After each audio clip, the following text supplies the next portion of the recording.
Bonjour à tous, on se retrouve pour une nouvelle vidéo. Aujourd'hui, on entame la troisième semaine de la Grande Arène. Alors, l'adversaire du jour se nomme Rilan Jin. Euh, donc, on est sur un adversaire qui a plus de points de championnat d'héritage que moi, c'est-à-dire que voilà, à l'époque de l'ancien système, il avait quelque chose comme attendez, 2000, 7000 de lifetime que moi. Et en fait, si je vous retrouve pas pour la phase d'attaque, c'est parce qu'il y a quelque chose qui cloche dans son roster. C'est-à-dire que cet adversaire-là a eu ouais, un meilleur lifetime que moi, mais son roster m'indique que son roster n'est pas non plus exceptionnel et je vais vous présenter ça parce que vraiment, il y a vraiment quelque chose qui cloche. D'habitude, quand je vois des mecs avec un très gros lifetime, ça s'explique très facilement, puisqu'on peut regarder qu'ils ont genre 2, 3 GL, qu'ils ont soit aussi l'exécutor ou aussi d'excellents modules, mais là, il y a absolument rien de très particulier dans l'histoire, si ce n'est le nombre de GL, et encore que. Donc lui, il a un ego Malvé, donc pas d'exécuteur a priori. On va regarder le nego, mais voilà, le nego est que R3, donc on n'est pas non plus sur un ego qui fait la différence. Très facile à outspeed, soit dit en passant. Très facile, ouais. Bref. Euh, donc en nombre de GL, on a exactement les mêmes GL que moi, donc là-dessus, rien à déclarer. Très bon film, par la même occasion. Donc, quand on regarde les speeds, déjà, quelque chose qui est pas, c'est que Gas est le perso le plus rapide. Donc déjà, là, il y a un souci. Euh, donc moi, j'ouvre ça. Je vois déjà un full set de santé. Et je vois 296 de speed. Ce qui est bien pour un Gas, mais déjà, c'est-à-dire qu'aucun perso, hormis CGL, ne va dépasser les 300 de speed. Ensuite, ouais, on regarde, il a pas non plus 100 000 de prot, ce qui est vraiment dommage pour un Gas. Même s'il le joue sous JML, j'imagine. Ouais, ensuite on remarque que le DR du coup n'a pas 300 de speed, ce qui est très facile à outspeed pour le coup, voilà 278. Même avec une Dark Talon, on dépasse pas les 300, donc ça va être très problématique pour lui. J'ai pas vu ses clones, mais voilà, ses clones sont G12 quoi, c'est pas non plus exceptionnel. Donc je me demande vraiment, sans vouloir faire le mec en mode je suis meilleur que lui ou quoi, mais je me demande vraiment comment il a pu atteindre un lifetime pareil avec ce genre de roster qui, à première vue, semble pas non plus incroyable, si je puis me permettre. On a un Qui-Gon Omicron, quand même, faut le noter, quand même. On a une full CLS, puisqu'il a GML, je le rappelle. Mais voilà, chaque cyclone J12. On n'a pas des speeds non plus sensationnels, hein. L'IT le plus rapide, c'est Piet, il me semble. Hop, il est où? Il est où? Il est là, le Piet. Voilà, 282 de speed avec le lead de Virs. L'Armitioda, il est même pas à 300 de speed. Enfin, quand même, là, je me rends compte qu'en termes de mode, je l'outspeed sur tous les persos importants, si ce n'est le Gas. Mais le Gas, je l'outspeed avec mon Rex. Donc, honnêtement, là, moi, le seul point négatif dans l'histoire, c'est son GML en fait. C'est vraiment le seul truc qui peut me poser souci dans son roster. Si le met avec Watt. Euh, mais vraiment, tout, pour ce qui est du reste, il n'y a vraiment aucune menace, aucun mode qui peut sembler faire la différence. Donc on va jouer une stratégie qui va consister à bloquer un peu mon adversaire sur à peu près tout. Euh, donc je vais faire un assez gros territoire que je vais empêcher de clear, dont je vais l'empêcher de clear, en gardant mes 2 GL en offense pour les affronter si ça devient nécessaire. Mais honnêtement, voilà quoi. On va peut-être regarder les modes du JML histoire de voir. 565, donc on a quand même un GML qui est extrêmement rapide. Mais encore une fois, les GML qui ont plus de speed, c'est pas un problème, je peux les contrer. Avec mon propre GML d'ailleurs. Ce qui fait que là, honnêtement, il n'y a pas trop de soucis en face. Donc voilà. Je vais poser une défense et je reviens tout de suite.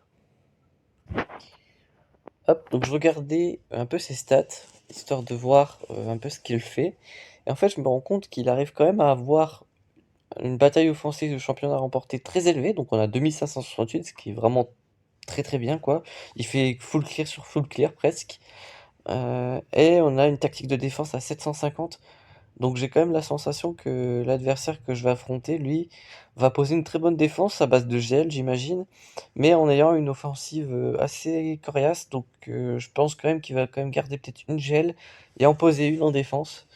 Euh, je pense que ça doit être une stratégie qu'il va mettre en place. Je pourrais aller regarder l'historique, euh, mais j'aime pas parce que ça casse l'intérêt de la GA.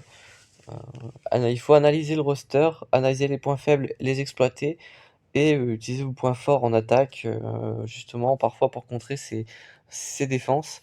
En partant, bah voilà, faut analyser le roster, penser à toutes les teams qu'ils pourraient mettre en défense, regardez ce qui peut vous gêner.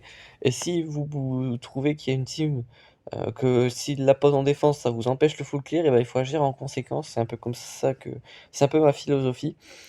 Euh, pour moi, c'est important de pas casser le principe de la GA, à savoir justement regarder l'historique, voir qu'ils postent toujours la même chose, jouer en conséquence et voilà. Après, s'il y a des gens qui regardent mon historique, ça c'est un peu leur problème, hein. S'ils veulent casser leur plaisir, ben, grand bien leur face. Mais moi, franchement, c'est pas ma philosophie. Enfin bref. Hop. Donc moi, je poste toujours ma flotte empire. C'est une team qui est assez pénible à tomber. En finalizer, ça passe pas toujours. Donc si jamais mon adversaire venait à sortir son finalizer, bah, il pourrait fail, et c'est un peu l'idée. C'est un peu ce que je veux.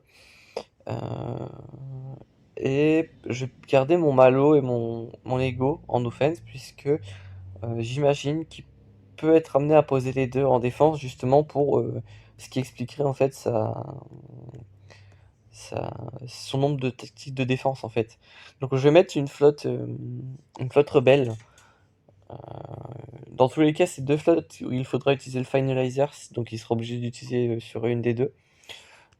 Donc ça c'est cool. De préférence, j'aimerais qu'il l'utilise plutôt sur mon Home One, parce que j'ai quand même un assez bon euh, Faucon Millenium. Donc voilà. Donc là, en fait, ce que j'ai posé, c'est que j'ai posé l'ADR avec Talon, puisque j'ai vu que mon DR a outspeed de fou son DR. Et avec la Dark Talon et ses bonus, le gas peut ne pas passer. J'ai vu tout à l'heure un DR versus un gas où il y avait justement dans la DR le Dark Talon. Je peux vous dire que le gas a pas mal morflé. Donc si c'est pas un one shot, ce sera dans tous les cas de très mauvaises bannières, qui m'arrange. En plus j'ai mis le Prétont, hein. Comme ça Malak est assez difficile d'accès. Enfin, faut qu'il prenne la raillerie pour qu'il soit facile d'accès. Le DR lui du coup sera difficile d'accès derrière les deux tanks. Et puis on a quand même la Dark Talon qui pousse bien la speed. Donc ça va outspeed assez sale. Même si j'ai quand même la sensation que son gas, il le joue plutôt sous JML que sous Shakti. Ce qui fait que là, mon DR va être assez colossal à passer. Ces IT sont clairement pas en mesure de, de passer mon DR. Et bah, la aura Singlead est inexistante. Ce qui fait que, franchement, là, le seul moyen de passer mon DR, c'est une JL. Ou alors qu'il ait énormément de chance, excusez-moi, euh, sur sa DR. Mais là, honnêtement, je pense qu'une GL sera obligatoirement utilisée sur ce DR pour pouvoir le passer. Je vais me mettre en ne pas déranger, ce sera peut-être mieux. Hop, donc ouais, je disais que, voilà, que le DR sera obligatoirement passé en GL, ou alors je sais pas ce qu'il peut utiliser d'autre. Parce que là, Gas Clone G12, ce sera clairement pas suffisant. Les clones, une fois Gas tombé, ils vont se faire latter facilement. Donc voilà. Ensuite, j'ai la GG avec le IG pour empêcher le counter NS. Donc là, on va être obligé de sortir une Revan en face. Ou alors, il va utiliser sa Gas Clone ici, puisque là, ce sera éventuellement possible de faire Gas et les clones G12 versus la GG. Mais ça handicaperait son GML. Donc là, vraiment, on a un front wall assez violent. Et sur la mode Motma, je veux forcer l'utilisation de la Traya ou de la Vador. Puisque derrière, je pense qu'on va mettre une Padmé 4. Donc là, on aura quand même pas mal de choses intéressantes. On va sortir la Padmé 4. Je me posais la question de la mettre. Mais là, en fait, ma 4 est suffisamment rapide pour empêcher, je pense, un counter Traya. Puisqu'à part Dark Lilou, je connais pas beaucoup de monde qui pose de la speed sur une Traya. Et justement, avec 336 de speed sur une 4, ça peut vraiment faire la différence. En plus, j'ai des bonnes speeds sur à peu près tout le monde. Donc là, vraiment, passer en Traya, ça, c'est un peu compliqué. Surtout que je vais poser les géos, je pense. C'est pas déjà fait, je vais poser les géos. Je me posais aussi la question de les poser en offense, mais je veux lui forcer à sortir sa Traya et sa Vador assez rapidement pour laisser la 4 assez safe. Surtout que, petite stratégie, mais là, justement, si je force le Vador ici et le Jiker, donc le Revan ici, et que je force le Traya sur les géos, en forçant l'utilisation de Gingiel sur la DR, donc probablement son SLKR, bah, il lui reste pas grand chose pour passer la 4, la Padmé 4. À ce moment-là, s'il fait JKR sur Revan, il lui reste Gas. Mais justement, le Gas c'est assez risqué puisque justement j'ai une 4 rapide. Si elle arrive à avoir son saut de force assez rapidement, elle peut one-shot le Gas, laissant les clones très très vulnérables, surtout qu'ils sont G12. Ce qui fait que là, il peut aussi utiliser sa CLS. Mais s'il utilise sa CLS, eh ben, il se retrouve dans le cas de figure où c'est pas safe puisque j'ai pas encore testé CLS versus Padmé 4. Mais je pense que ça doit être plus compliqué, hein, dans le sens où là on a deux menaces au lieu d'une. Avant, avec juste CLS, bah, vous avez juste à focus le Anakin, vous lui faites un stun d'entrée, puis ensuite vous faites toutes les manips à faire avec le Gun TM pour lancer toutes les AOE et décimer la team petit à petit. Mais là c'est vrai qu'avec deux menaces, à savoir Kat et Anakin, en sachant que la Kat est très rapide, ça peut justement poser un gros souci. Donc ça c'est cool. Euh, Ensuite, il faudrait trouver une dernière team, quelque chose qui pourrait justement le gêner, sans que ce soit une GL. Et justement, je réfléchissais à utiliser autre chose que Phasma, puisque Phasma, voilà, c'est peut-être un bon perso, mais une bonne team, mais c'est surtout une bonne team quand vous avez plus de... Comment dire? Quand en face, il a plus de reliques et de bons persos de contrôle pour tomber la Phasma, à ce moment-là, oui, ça peut être vraiment gênant. Donc oui, à ce moment-là, oui. Mais mon adversaire a un bon roster, même s'il n'est pas super bien mode, il a quand même pas mal de choses. Enfin, il a tous les prérequis de SLKR et de JML. Je suis convaincu que cette team-là, elle passe en mode donc c'est pour dire. Donc je pense éviter justement cette team. On pourrait plutôt mettre une RJT. Et à ce moment-là, on pourrait réfléchir à ce qu'on pourrait remplacer. Parce que je sens que mon soldat de la résistance n'est pas non plus incroyable en termes de résistance. Sans mauvais jeu de mots, encore une fois. Mais c'est pas non plus... Ouais. Il a pas mal de TM, faudrait peut-être que je le remode et euh, que je lui mette plus de survivabilité, qui sait, parce que là, voilà, plus 91, c'est pas non plus incroyable. Euh, Après, j'ai quand même le BB-8 qui sera bien boosté en speed, puisqu'il y en a à côté un R2, donc voilà, on lui rajouterait, je crois... Voilà, la jauge de tour des druides alliés se remplit de 8% pour chaque druide allié. Donc lui, il a 8% de TM gratuit en plus de, de sa speed de base, donc c'est pas mal. Euh, et justement aussi, ce qui est pas mal avec cette team, et je viens d'y penser, c'est que cette team-là, on peut la passer en Traya. Donc là, franchement, s'il il a déjà pas utilisé Traya, Evador quand il reste pas de mécat, je comprends pas. Donc là, je pense vraiment que cette défense-là risque d'être pas trop mal. En fait, pour full clear, je pense qu'il aura besoin de ces 2 GL. Donc ouais. Surtout que que je suis en train de me dire que il a pas d'exé pour me bloquer. Euh, je peux passer ces 2 GL, je pense. Je suis en train de réfléchir à comment passer un GML, mais honnêtement, en termes de speed, je l'outspeed de partout sauf sur le GML. Donc peut-être utiliser un Watt et utiliser Revan aussi parce que ce dernier est immunisé aux AB blocs, si je ne dis pas de conneries. Donc ouais, là on a quand même les bons éléments euh, pour l'offense. Aussi, j'ai pas trop peur d'utiliser mon gas sous le GML, puisque là ma Shakti va outspeed un truc de fou le DR. Ce qui me fait penser qu'on peut passer sa Shakti sa DR en Shakti. Enfin bref, il y a pas mal de choses auxquelles je suis en train de penser. Et en fonction de sa défense, on va se faire ça. Donc voilà. On se retrouve tout de suite pour la phase d'offense. et heu et on va tout défoncer, je pense, donc à tout de suite. Donc on se retrouve pour la phase d'offense. Donc voilà pour ce qui est du, heu, tableau du bas, donc le territoire du bas de mon adversaire. Donc on a une phase Malide avec le Kylo. On a une Grievous avec un T3M4 ainsi qu'un Qui-Gon, Omicron. Donc on est parti. Donc je commence directement par la GG, donc c'est déjà du préenregistré, ça me facilite quand même vachement la vie de pouvoir faire ça comme ça. Voilà, et je pense faire ça pour tous les prochains matchs, ça me semble plus intéressant de le faire comme ça. Donc voilà, là pour la GG, je vais envoyer du coup, Marevan avec Holben, donc je veux garder l'ermite Yoda, puisque j'avais le pressentiment que j'aurais une GL dans le bac, donc ça me l'ermite Yoda est vraiment pas mal. Donc voilà, on commence traditionnellement, donc on trigger le TM du B2, on se met la prévoyance avec, bonus de prot.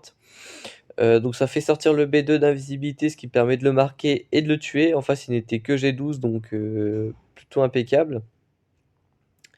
Ensuite, faut juste temporiser jusqu'au retour de la marque. Un peu compliqué de tuer personne puisqu'en face, c'est pas non plus du très gros gear.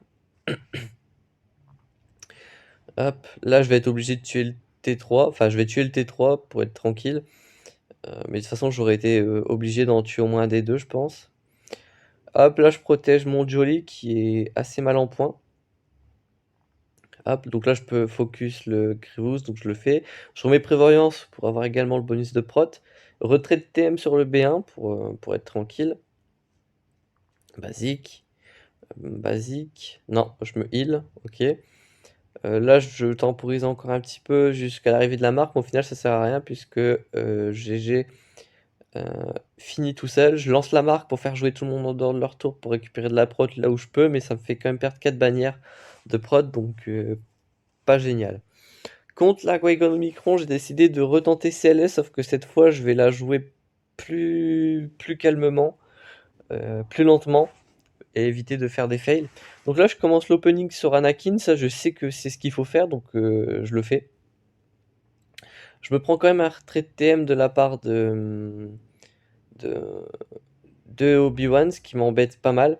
Là, je vais affaiblir les Jedi à côté, leur mettre la cécité notamment. Comme ça, pour l'instant, ça me laisse le temps de réfléchir. Là, je me booste. Je vais faire le dispel. Je sais que ça va tuer personne, donc impossibilité pour l'ennemi de, de me faire mal, quoi. Euh, donc voilà. Là, je mets l'eau, le Holben. Euh, mais en fait, là, je vais me rendre compte que je peux pas restun les ennemis. Donc, je vais directement défoncer Qui-Gon en sachant que Anakin n'avait pas l'AOE. Là, je vais m'assassin vraiment pour être sûr de le tuer. Et là, j'ai écarté quand même pas mal de menaces du combat. Donc là, il faut juste que j'aille tuer Ezra rapidement pour éviter de prendre des très grosses basiques. Là, je mets les cécités et à ce moment-là, je sais que c'est gagné. Donc voilà. Donc là, j'ai quand même joué un peu plus lentement. J'ai quand même réfléchi un peu plus à la strat. Euh, et au final, voilà, c'est passé plus facilement.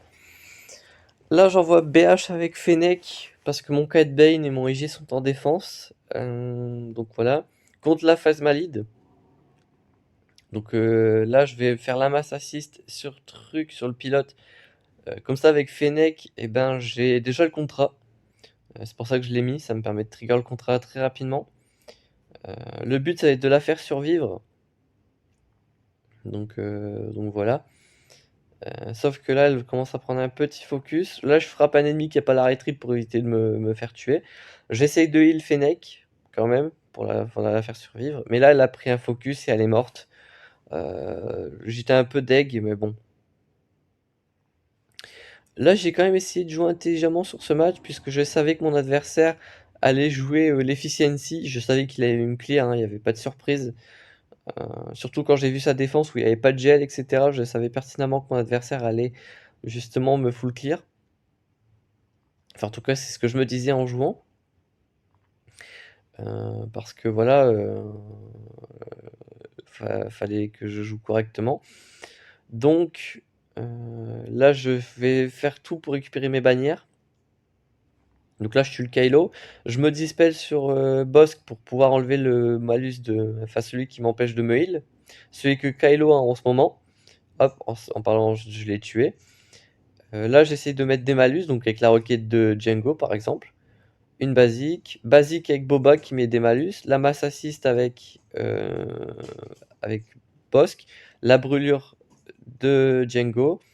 Les grenades de Dengar. Puis la roquette de Boba. 62 bannières parce que j'en ai perdu 3 avec Fennec.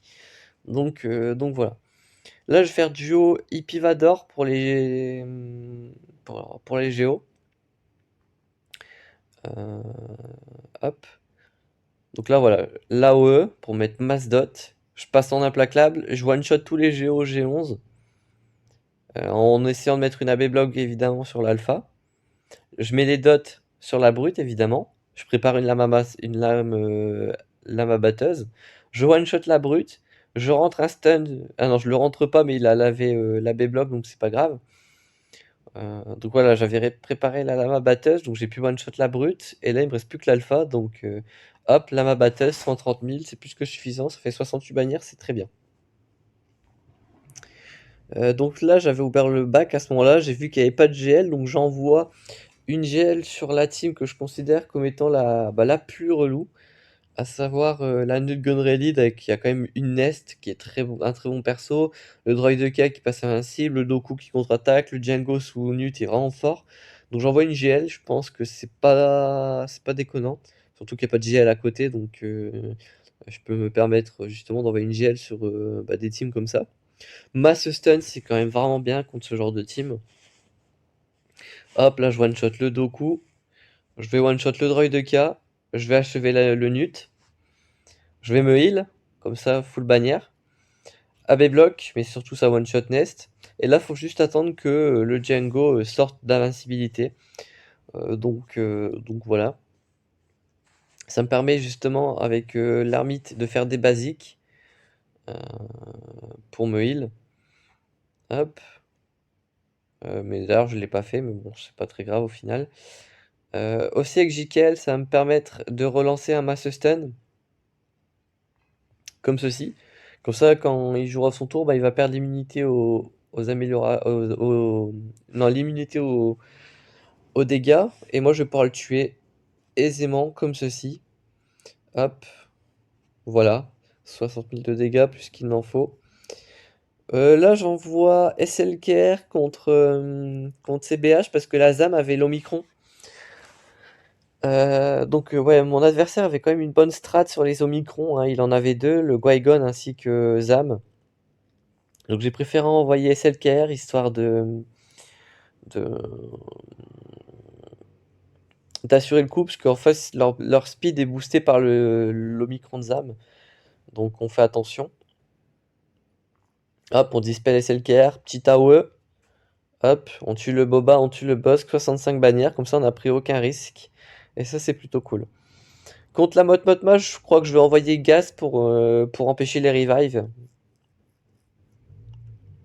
Voilà, c'est ce que je pensais. Parce que voilà, en empêchant les revives, la team Motma est complètement neutralisée dès le début. Donc voilà, j'ai quand même préféré mettre Rex, parce qu'en face, il y a quand même du très lourd. Enfin, il y a quand même le pot qui est pas mal sous Motma, surtout s'il a le Zeta. Très gros qu'un TM. Donc assez compliqué. Hop. Tac. Hop. Donc là, les ennemis ne peuvent pas revive, donc le pot est définitivement mort, c'est plutôt cool. Là, je vais tuer Biggs puisqu'il a un très gros gain de TM que je trouve gênant. Je tue le Lando juste après. Et puis il nous restera Wedge. Voilà, là, tente un revive qui n'est pas rentré, évidemment, puisque le lead de gas, je rappelle. Puis on achève le Wedge hein, tranquillement. 66 bannières exécutées lors de 66, n'est-ce pas? Et là, je vais envoyer une team dont j'avais aucun doute sur les chances de victoire. Par contre, je pensais être plus efficient. Donc là, je mets le temps de tech sur Sion. Tac. Je prends une grenade, je prends une masse assise sur Sion. Du coup, là, il perd la RI puisqu'il a plus de prot. Là, je vais Fracture 5. Je mets le Blastech sur Nihilus. Donc pour l'instant, jusque-là, tout va bien. Je mets une AOE. Non, non, parce il y avait pas de dot en face. Là, j'isole Shakti pour ses heals et pour sa mass assist. Comme ça, on est plus safe en jouant. Et là, mon Watembor est vraiment mal. Je vais parvenir in extremis à mettre une dernière tech sur Thron. Mais je vais prendre soon une grosse attaque. Enfin, une attaque tout court en fait, qui va me le tuer. Et voilà, donc là je perds mon Watt. J'annule le 5. Donc je vais pouvoir refracture d'autres persos à l'avenir. Là je vais focus le Rex, puisqu'il a l'assaut aérien et pas le massacre aérien, comme j'allais dire. Donc je le focus, basique ici, hop. Et là on a écarté vraiment les deux grosses meneurs 5 et Rex. Hop. Là ils sont tous debuff, donc je peux mettre un drain. Là je vais fracture le arc, basique sur Echo. Non, je fais un heal avec Sion sur Echo plutôt. Là je focuserai le soldat arc pour être tranquille. Hop. Donc là je mets une basique, comme ceci. AOE, comme ça je lui réinflige la douleur, basique. Je remets l'isolation. AOE pour augmenter ses délais, pour éviter qu'elle se heal par exemple. Je vais m'assurer de la protection de Nihilus. J'attends que Sion joue son tour pour récupérer full prot. Et il reste que Dark Traya qui est low en bannière, low en prot. Et j'ai perdu Watt, donc ça me fait moins 4 bannières. Je pensais que j'aurais pu faire survivre Watt. Mais bon, on va pas chipoter, n'est-ce pas? De toute façon, la team que je viens d'utiliser, c'est que des persos que je dois épanguir, hein. Le Triumph, Ron et Watt. C'est que des persos qui doivent finir G13 un jour, donc voilà. Là, j'envoie Shakti en escouade réduite contre les BH, contre les NS, pardon. Et c'est là que ça devient marrant. Parce que j'ai quand même... En fait, là, j'ai quand même pas mal sué. Là, le but, ça va être de trigger rapidement les deux sacrifices du zombie. Hop. Donc là, j'en ai déjà proc 1. Là, je viens de proc le deuxième. Et en gros, à ce moment-là, vous partez sur un focus de Daka. Somme toute très classique. Mais là, je vais prendre quand même pas mal de contre-attaques. Je vais être obligé de focus le zombie pour lui enlever la raillerie. Hop, comme ceci, par exemple. Là, je vais pas prendre de stun, mais là, j'en prends un derrière. J'en reprends encore un avec Echo. Donc, c'était assez tendu. Là, je vais faire une mass assist sur la Daka pour la tuer. Là, je vais tuer Talzin. Parfait. Et là, j'avais assez peur qu'il me tue un ennemi justement avec une attaque depuis la tombe. Donc j'ai eu assez chaud. Là, j'ai dû encore tomber le zombie. Là, j'enlève la prévoyance sur l'esprit, parce que quand il a la prévoyance, il fait plus de dégâts. Puis en plus, il peut dodge, donc pas intéressant. Là, vraiment, le arc est assez low. Donc je vais décider de pas le heal. Très, très courageux de ma part. Et je termine le zombie, donc 62 bagnards. Au final, c'est pas dégueulasse à cause des escouades réduites. Donc ça, c'est cool. Ensuite, on a le GG. Qu'on va essayer de tomber rapidos, calmos. Hop.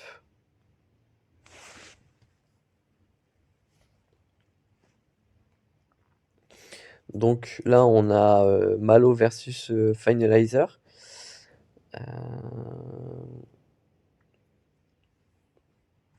Donc là, le Finalizer joue premier puisqu'il a l'avantage de la speed. Hop. Je réduis ses dégâts au Silencer avec un petit malus. Ça annule son bonus d'attaque. Je le stun puisqu'il a un bonus, donc avec l'aspect 1 de Sunfac. Hop. Là, il me met une AOE. Mais le vautour survit à 1 HP pour l'instant. Hop, la petite masse assist. Enfin, c'est pas vraiment une masse assist, c'est plutôt une assist. Hop, la masse assist pour le coup. Donc, on finit le Slave 1. Là, je sors l'espion. Comme ça, on va faire une très grosse attaque sur le Silencer avec l'aspect 1. Donc là, on a écarté la menace. On tue la navette puisqu'elle est marquée, donc j'ai pas trop le choix. Là, je perds le vautour, malheureusement. Bon, c'est pas bien grave. Basique pour stun. Hop, là il fait une masse assist, basique, basique, puis une dernière basique en théorie. Voilà, il a pas le temps de sortir son deuxième renfort, donc on est plutôt bon, 69 bannières. Et on sort le négo contre la deuxième flotte, ça devait être la plus balèze. Oui, c'était les rebelles. Donc je sors Plo Koon en solo, en renfort. Et on va tout simplement leur botter les fesses, n'est-ce pas?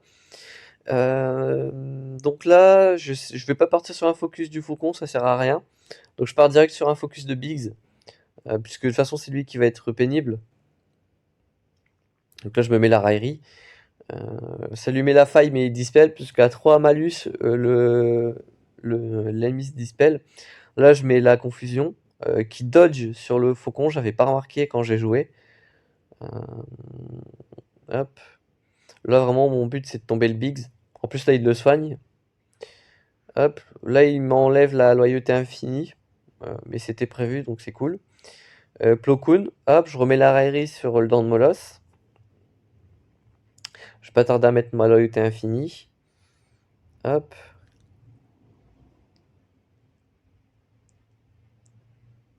Hop, basique. Basique. Basique. Hop, il survit encore un HP. Je mets la loyauté infinie parce que là Plo est dans le mal. Anakin est exposé donc pas super super. Là je remets la raillerie sur mon dent de Molosse encore une fois. Là je tue le Biggs avec une AOE. Donc ça c'est cool. Hop.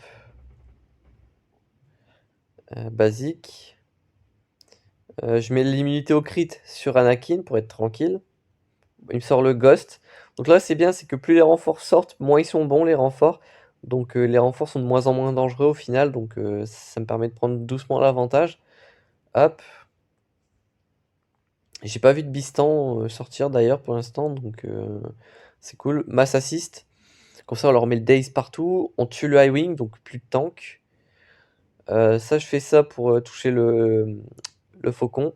Direct derrière, je mets la raillerie sur le dent de Molosse parce que je savais que j'allais pouvoir dispel avec Plo Koon. Puisque je savais que j'avais pas encore utilisé l'aspect. Là, je mets l'ulti. Donc ça, j'augmente leur délai, je tue le ghost au passage. J'enlève la prévoyance sur le fantôme, puis j'achève les deux avec une AOE. Donc 71 bannières, c'est plutôt cool. Donc c'est un full clear. Pour ce qui est de mon adversaire, il a tout one shot, comme prévu. Donc aucune de mes teams ne lui a survécu. Donc il a tout one shot, tout one shot. Donc il restait plus rien. Sauf que moi je le bats de 10 bannières. Donc il a fait 1531. Donc voilà, plutôt satisfait de la performance. Donc voilà, j'espère que cette vidéo vous aura plu. On se retrouve très bientôt pour le prochain match. D'ici là, portez-vous bien.